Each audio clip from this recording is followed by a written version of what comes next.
when I was a kid, I dreamt of playing two sports professionally.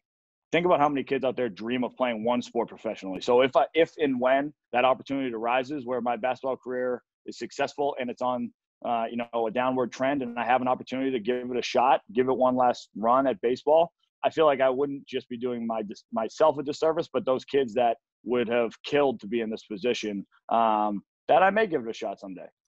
Now, if I end up being Kyle Korver's age, now we're talking about. I'm not sure if my future wife and family will be keen on me driving through the minor leagues on a bus every single night.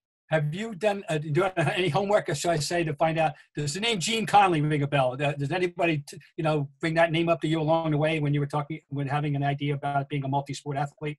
Not him. They hadn't brought him up specifically, but I do know the name. I do know who he is. Because he actually was actually played in an all-star game as a pitcher for the Braves. As many as 14 games in a regular season, and then was a backup center to Bill Russell for a number of years in the late 50s, early 60s. And I mean, it blows your mind now to think about it. And then you think about the overlap of training camp and playoffs. Playoffs didn't go that long then, you know that. Right, right. We'd be in them now, by the way, in those days. But anyway, I just wondered if anybody had threw that one, particularly since size-wise, he's 6'8", so and you're a big guy, you're a big pitcher.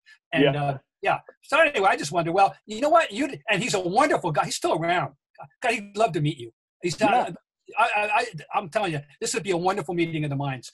Gene Conley's a sweetheart guy. But anyway, there's a name. You just file that, and you would love to meet Gene Conley. I will. It's crazy. I mean, obviously I'm biased. I'm a two-sport guy, but it's so cool to see guys back in the day had the ability to have some success in multiple sports. And I think in today's culture, not only does it not happen in the pros, it doesn't happen in college. It barely happens in high school nowadays. And I think that's one thing I've always wanted to continue to shed light on to the next generation is, you don't have to specialize at a young age to have success in a sport. If anything, it can actually help your athleticism, help your health, help your coordination, help your mental side to play multiple sports, especially up until you go through high school.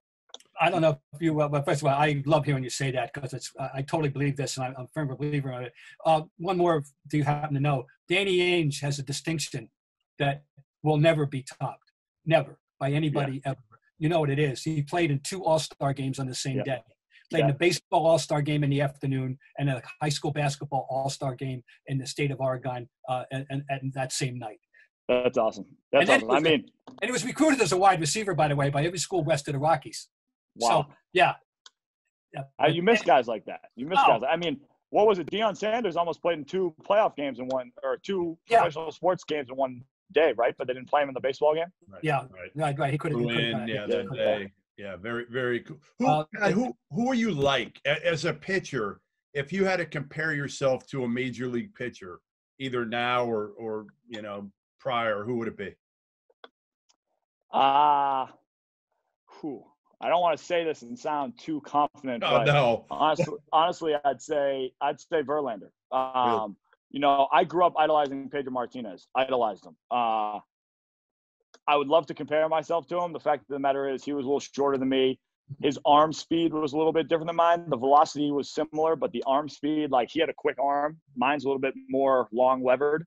Verlander's a big guy. Verlander can bring the smoke. And I'd say the biggest thing was uniquely as the game got deeper, I threw harder, which could have been me being a very poor at warming up, or it could have been just the mental side, the competitive nature that came out as the game got deeper and deeper. So whenever I loved watching. I'd sit down and watch him throw 9 innings, whether it was a regular season game or a playoff game.